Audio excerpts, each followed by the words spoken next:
Hello ನಮಸ್ಕಾರ, welcome back, welcome to ನಮ್ಮ diploma channel. So dear students, ಇವಾಗೆಲ್ಲ challan download ಮಾಡ್ಕೊತಾ ಇದ್ದೀರಾ.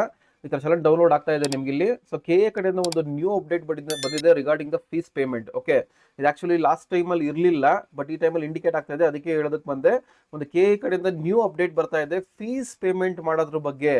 ತುಂಬಾ ಜನಕ್ಕೆ ಇದು ತುಂಬಾ ಕನ್ಫ್ಯೂಷನ್ ಆಗ್ತಾ ಇದೆ. ಎಕ್ಸಾಕ್ಟ್ಲಿ ಏನು ಅಂತ ನಂಗೆ ಅರ್ಥ ಆಗ್ತಾ ಇಲ್ಲ, ಯಾಕೆ ಅಂತ. ಇನ್ನ ನಾನು ಹೇಳೋದು ಅರ್ಥ ಆಗ್ತಿಲ್ಲ ಅಂತ ನಾನೇ ಅನ್ಕೊಂಡ್ಬಿಟ್ಟು ಸುಮ್ಮನೆ ಬಿಡ್ಬೇಕು, ಏನೂ ಮಾಡಕ್ ಹೋಗ್ಬಾರ್ದು. ಆ ಲೆವೆಲ್ಗೆ ಆಗ್ತಾ ಇದೆ ನನಗೆ. ಕ್ಲಿಯರ್ ಕಟ್ ಆಗಿ ಹೇಳಿರ್ತೀನಿ ಎಕ್ಸಾಕ್ಟ್ಲಿ ಏನು ಅಂತ. ಮತ್ತೆ ನನಗೆ ಕಾಲ್ ಮಾಡಿ ಮತ್ತೆ ನನಗೆ ಕೇಳ್ತಾರೆ, ಇನ್ಕ್ಲೂಡಿಂಗ್ ಪೇರೆಂಟ್ಸ್ ಅಂಡ್ ಸ್ಟೂಡೆಂಟ್ಸ್ ಅಂತಂದ್ರೆ ನಾನು ಏನ್ ಮಾಡ್ಬೇಕು ನನಗಂತೂ ಗೊತ್ತಿಲ್ಲ. I don't know the mentality. ನಾನೇ ಹೇಳಿರ್ತೀನಿ, ನನಗೇ ಕಾಲ್ ಮಾಡಿ ನನಗೇ ಕೇಳ್ತೀರಾ ಅಂತಂದ್ರೆ ಏನ್ ಹೇಳ್ಬೇಕು ನನಗೆ ಗೊತ್ತಾಗ್ತಾ ಇಲ್ಲ. ಸರಿ ಹೇಳಿದ್ರಿ, ಮತ್ತೊಂದ್ಸಲಿ ಹೇಳಿ ಅಂತೀರಾ. ಏನ್ ನಮ್ಗೇನ್ ಕೆಲಸ ಇಲ್ವೇನ್ರಿ ನಮ್ಗೆ? ಏನೋ ಸ್ಟೂಡೆಂಟ್ಸ್ ಹೆಲ್ಪ್ ಆಗ್ಲಿ ಅಂತ ಅಪ್ಡೇಟ್ ಕೊಟ್ರೆ ಏನ್ ಅಪ್ಪಾರಮ್ಮ. ಬೈದ್ರೆ ಬೇಜಾರಾಗತ್ತೆ, ಏನಾರ ಹೇಳಿದ್ರೆ ಬೇಜಾರಾಗತ್ತೆ. Should have some sense. ನೀವು ಈ ಲೆವೆಲ್ಗೆ ಅರ್ಥ ಮಾಡ್ಕೊಳಕ್ ರೆಡಿ ಇಲ್ಲ ಅಂತಂದ್ರೆ ಇಂಜಿನಿಯರಿಂಗ್ ಏನ್ ಮಾಡ್ತೀರಾ? ದಯಮಾಡಿ ಹೇಳ್ತೀನಿ ಅಂತವ್ರು ಇಂಜಿನಿಯರಿಂಗ್ ಬಿಟ್ಬಿಡಿ. ಅರ್ಥ ಆಯ್ತಾ? ಒಂದು ವಿಡಿಯೋ ಹೇಳಿದ್ನ ಫಾಲೋ ಅಪ್ ಮಾಡಕ್ ರೆಡಿ ಇಲ್ಲ ನೀವು, ಮತ್ತೆ ಕ್ಲಾರಿಫಿಕೇಶನ್ ನನ್ನ ಹತ್ರನೇ ತಗೊಂತೀರಾ ಅಂತಂದ್ರೆ ನನ್ಗೆ ಏನು ಹೇಳಕ್ಕಾಗಲ್ಲಪ್ಪ. ಅರ್ಥ ಆಗ್ತಿಲ್ಲ ನನ್ಗೆ ನಿಜವಾಗ್ಲು. ಓಕೆ, ನಾ ಹೇಳಿರೋದು ನಾನೇ, ದಯಮಾಡಿ ಅರ್ಥ ಮಾಡ್ಕೊಳ್ಳಿ. ಮತ್ತೆ ದಯಮಾಡಿ ತರ ಕೇಳ್ಬೇಡಿ. ನನಗೆ ನನ್ನ ಚಾನಲ್ ಅಲ್ಲಿ ನನ್ನ ನಂಬಿಕೆ ಇದ್ರೆ ನಾನು ಏನ್ ಹೇಳ್ತೀನಿ ಅದನ್ನ ಕೇಳಿ ಅರ್ಥ ಮಾಡ್ಕೊಳ್ಳಿ. ಇಲ್ಲ ದಯಮಾಡಿ ನನಗೆ ಅಂಥವ್ರು ಕಾಲ್ ಮಾಡಕ್ ಹೋಗ್ಬೇಡಿ. ನಾನು ಯಾವ ಮೂಡಲ್ಲಿ ಇರ್ತೀನೋ ಗೊತ್ತಿಲ್ಲ, ನನಗೂ ಸುಮಾರು ಕೆಲಸ ಇರ್ತವೆ ಇಂಟ್ರಾಕ್ಟ್ ಮಾಡೋದಕ್ಕೆ. ಏನೋ ವ್ಯಾಲಿಡ್ ರೀಸನ್ ಇರುತ್ತಾ, ಡೆಫಿನೆಟ್ಲಿ ನಾನು ಆನ್ಸರ್ ಮಾಡ್ತೀನಿ. ಕಾಲ್ ಮಾಡ್ಬಿಟ್ಟು ನೀವು ಪದೇ ಪದೇ ಕೇಳಿದ್ನೇ ಕೇಳ್ತೀರಾ ಅಂತಂದ್ರೆ ಏನ್ ಹೇಳ್ಬೇಕು ನನಗಂತೂ ಅರ್ಥ ಆಗ್ತಿಲ್ಲ. ದಯಮಾಡಿ ಅಂತ ಫರ್ದರ್ ದಯಮಾಡಿ ಕೇಳಕ್ ಹೋಗ್ಬೇಡಿ. ಸೊ ಇವಾಗ 2024 ಚಾನಲ್ ಬಂದಾಗ ನೋಡಿ, ಈ ತರ ಒಂದು ಅಪ್ಡೇಟ್ ಬಂದಿತ್ತು. ಏನಂದ್ರೆ ಕೆಳಗಡೆ ಏನೂ ಇರಲಿಲ್ಲ, ಬಟ್ 2025 ಚಾನಲ್ ಅಲ್ಲಿ ಒಂದು ಅಡಿಷನಲ್ ಇದನ್ನ ಆಡ್ ಅಪ್ ಮಾಡಿದ್ದಾರೆ. ಎಕ್ಸಾಕ್ಟ್ಲಿ ಏನು ಅಂತಂದ್ರೆ ನೋಡಿ, ಇಲ್ಲಿ ತರ ಬಂದಾಗ 25 ಚಾನಲ್ ಅಲ್ಲಿ ಒಂದು ಸರ್ಟನ್ ಪಾಯಿಂಟ್ಸ್ ಆಡ್ ಅಪ್ ಮಾಡಿದ್ದಾರೆ. ಸೊ ಈಗ ಫೀಸ್ ಪೇಮೆಂಟ್ ಬಗ್ಗೆ ಹೇಳೋದಾದ್ರೆ, ನಿಮಗೆ ಫೀಸ್ ಪೇಮೆಂಟ್ ಬಂದು ನಿಮ್ಮ ಅಕೌಂಟ್ ಅಲ್ಲಿ ಇಟ್ಕೊಬೇಕು, ಅಕೌಂಟ್ ಇಂದ ಟ್ರಾನ್ಸ್ಫರ್ ಆಗುತ್ತೆ. ಸೊ ಅವ್ರು ಇಂಡಿಕೇಟ್ ಮಾಡಿದ್ದಾರೆ ಎಕ್ಸಾಕ್ಟ್ಲಿ ಏನಂತಂದ್ರೆ last date for payment of fees ಬಂದು 21/7/25 ಅಂತಿದೆ. ನೋಡಿ ಇದನ್ನೇ ಹೇಳೋದು, 21/7/25 ಮಂಡೇ ಇದೆ ಅಂದ್ರೆ ಸರ್ ಎಕ್ಸ್ಟೆಂಡ್ ಆಗುತ್ತಾ ಅಂತ ಕೇಳ್ತೀರಾ. ನಾನು ಮೇ ಬಿ ಆಗುತ್ತೆ, ಟೈಮ್ ತಗೊಂಬೇಡಿ, ತಲೆ ಕೆಡಿಸ್ಕೊಂಬೇಡಿ, ಮಾಡಿ ಅಂದ್ಮೇಲೆ ಮಾಡ್ಬಿಡಿ. ಅದಕ್ಕೆ ಹೇಳಕ್ಕೆ ಹೋಗಲ್ಲ ನಾನು. ಅದಕ್ಕೆ ಏನೋ ಒಂದು ಅಶೂರೆನ್ಸ್ ಕೊಟ್ರೆ ಅದನ್ನೇ ಇಟ್ಕೊಂಡು ಅದನ್ನೇ ಇದು ಮಾಡ್ತೀರಾ. ಅರ್ಥ ಆಗಲ್ಲಪ್ಪ ಏನ್ ಮೆಂಟಾಲಿಟಿ ಅಂತ. ನನಗೊಂದು ಬೇಜಾರಾಗ್ಬಿಟ್ಟಿದೆ ನನಗೆ. ಯಾಕಾದ್ರೂ ಸಪೋರ್ಟ್ ಮಾಡ್ತಾ ಇದೀನೋ ಅಂತ ಅಥವಾ ವಿಡಿಯೋಸ್ ಮಾಡ್ತಾ ಇದೀನೋ ನಂಗೆ ಅಷ್ಟು ಇದಾಗ್ಬಿಟ್ಟಿದೆ ನನಗೆ. ಸೊ ನೋಡಿ ಇಲ್ಲಿ ಏನ್ ಕೊಟ್ಟಿದ್ದಾರೆ ಅಂದ್ರೆ, payment account shall be either from student or parents only. Payment account shall be either from student or parents only. ನಿಮ್ಗೆ ಆಲ್ರೆಡಿ ಹೇಳಿದ್ದೆ, KAಗೆ ಫೀಸ್ ಪೇಮೆಂಟ್ ಮಾಡಬೇಕು ಅಂತಂದ್ರೆ ಅಕೌಂಟ್ ಅಲ್ಲಿ ಅಮೌಂಟ್ ಇಟ್ಕೊಬೇಕು ಅಂತ. ಸೊ ಬ್ರದರ್ ಸಿಸ್ಟರ್ ಯಾರದನ ಆಗಿದ್ರು ಆಗುತ್ತೆ ಅಂತ ಲಾಸ್ಟ್ ಟೈಮ್ ಹೇಳಿದೆ, ಯಾಕಂದ್ರೆ ಲಾಸ್ಟ್ ಟೈಮ್ ಮಾಡಿದ್ರು. ಬಟ್ ಈ ಸಲ ತುಂಬಾ ಚೇಂಜಸ್ ಮಾಡೋದ್ರಿಂದ ಅದಕ್ಕೆ ಏನ್ ಹೇಳ್ತಾ ಇದಾರೆ ಅಂದ್ರೆ, ಇಲ್ಲ ಸ್ಟೂಡೆಂಟ್ ಅಕೌಂಟ್, ಇಲ್ಲ ಪೇರೆಂಟ್ಸ್ ಅಕೌಂಟ್. ಓಕೆ, ಪೇರೆಂಟ್ಸ್ ಅಂತಂದ್ರೆ ಮದರ್ ಆಗಿರ್ಬೋದು, ಫಾದರ್ ಆಗಿರ್ಬೋದು. ಸೊ ಓನ್ಲಿ 3 ಪಾಸಿಬಿಲಿಟೀಸ್ ಇವಾಗ. ಒಂದು ಸ್ಟೂಡೆಂಟ್, ಒಂದು ಪೇರೆಂಟ್, ಒಂದು father. Okay sorry, father, mother, student, ಇವ್ 3 ಅಕೌಂಟ್ ಅಲ್ಲಿ ಅಮೌಂಟ್ ಇರಬೇಕು. ಯಾಕೆ ಈ ತರ ಹೇಳ್ತಾ ಇದಾರೆ ಅಂದ್ರೆ, due to some mischievous happenings ನ ಅವಾಯ್ಡ್ ಮಾಡೋದಕ್ಕೆ.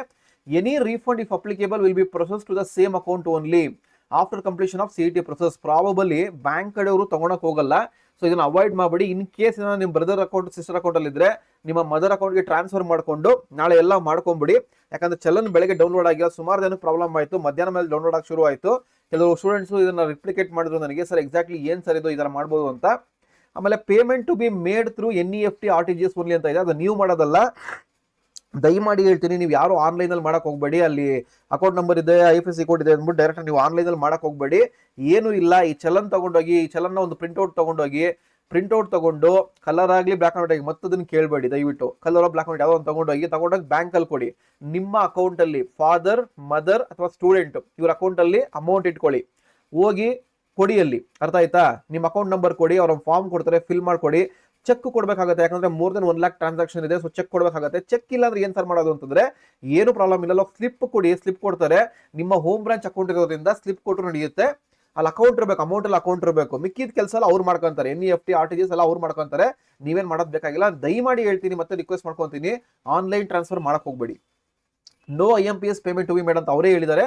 ಸೊ IMPS ಪೇಮೆಂಟ್ ಮಾಡಕ್ ಹೋಗ್ಬೇಡಿ, ಅದು ಆಗಲ್ಲ. ಅದಕ್ಕೆ ಏನ್ ಮಾಡ್ಬೇಡಿ, ಈ ಚಲನ್ ತಗೊಂಡು ಹೋಗ್ಬಿಟ್ಟು ಡೌನ್ಲೋಡ್ ಮಾಡ್ಕೊಂಡು ಎತ್ಕೊಂಡೋಗಿ ಬ್ಯಾಂಕ್ ಅಲ್ಲಿ ಕೊಡಿ. ಮಿಕ್ಕಿದ ಕೆಲಸ ಅವ್ರು ಮಾಡ್ಕೊಂತಾರೆ. ಬಟ್ ಅಕೌಂಟ್ ಹೋಲ್ಡರ್ ಹೋಗ್ಬೇಕಾಗತ್ತೆ. ಅಕೌಂಟ್ ಹೋಲ್ಡರ್ ಫಾದರ್ ಆಗಿದ್ರು, ಮದರ್ ಆಗಿದ್ರು, ನೀವಾಗಿದ್ರು, ನೀವು ಹೋಗ್ಬೇಕಾಗತ್ತೆ. ಆಮೇಲೆ ಅದಕ್ಕೊಂದು ಮೆಸೇಜ್ ಬಂದಿತ್ತು, ಸರ್ ಇವಾಗ ಬ್ಯಾಂಕ್ ಪೇಮೆಂಟ್ ಮಾಡಕ್ಕೆ 3 ಹೋಗ್ಬೇಕಾ ಸರ್, ನಾವು ಒಬ್ಬರೇ ಹೋಗ್ಬೇಕಾ ಸರ್ ಅಂತ. I can't answer. Please verify the beneficiary account number before making the payment at the teller counter. If mistake made at the bank teller counter, KA will not be held responsible ಅಂತ ಅವ್ರು ಹೇಳ್ತಾ ಇದ್ದಾರೆ. ಯಾಕಂದ್ರೆ cross check ಮಾಡ್ಕೊಳ್ಳಿ ಅಂತ. ಇಲ್ಲಿ ಏನಿಲ್ಲ, ಇಲ್ಲಿ ಆಲ್ರೆಡಿ ಇಂಡಿಕೇಟ್ ಆಗಿರುತ್ತೆ. ಇಲ್ಲಿ ತಲೆ ಕೆಡಿಸ್ಕೊಳ್ಳೋದೇನು ಬೇಡ, ಜಸ್ಟ್ ನೀವು ಫಿಲ್ಅಪ್ ಮಾಡ್ಬಿಟ್ಟು ಕೊಡಿ, ಆಟೋಮೆಟಿಕಲಿ ಅಮೌಂಟ್ ಪೇ ಆಗುತ್ತೆ. ಇವಾಗ ನೆಕ್ಸ್ಟ್ ಇದು ಪ್ರೊಸೀಜರ್ ಆದ್ರೆ ಫೀಸ್ ಪೇಮೆಂಟ್ ಮಾಡೋದಕ್ಕೆ ನೆಕ್ಸ್ಟ್ ಎಷ್ಟು ಫೀಸ್ ಕಟ್ಟಬೇಕು ಅಂತ ಇದಕ್ಕೊಂದು ಫೀಡ್ಬ್ಯಾಕ್ ಹೇಳ್ಬೇಕು ಅಂತ ಬಂದೆ. ಆಕ್ಚುಲಿ ನಾನು ಒಂದು ಕೆಲವು ಫೀಡ್ಬ್ಯಾಕ್ ತಗೊಂಡಿದ್ದ ಪ್ರಕಾರ ಕೆಲವು ಕಾಲೇಜಲ್ಲಿ SC/ST ಸ್ಟೂಡೆಂಟ್ಸ್ಗೆ ಇಲ್ಲಿ KA ಫೀಸ್ 0 ಅಂತ ಇಂಡಿಕೇಟ್ ಆಗ್ತಾ ಇದೆ. ಓಕೆ, KA ಫೀಸ್ ಬಂದು 0 ಅಂತ, ಇಲ್ಲಿ ಅಮೌಂಟ್ ಏನು ಪೇ ಮಾಡಬೇಕು 0 ಅಂತ ಇಂಡಿಕೇಟ್ ಆಗ್ತಾ ಇದೆ.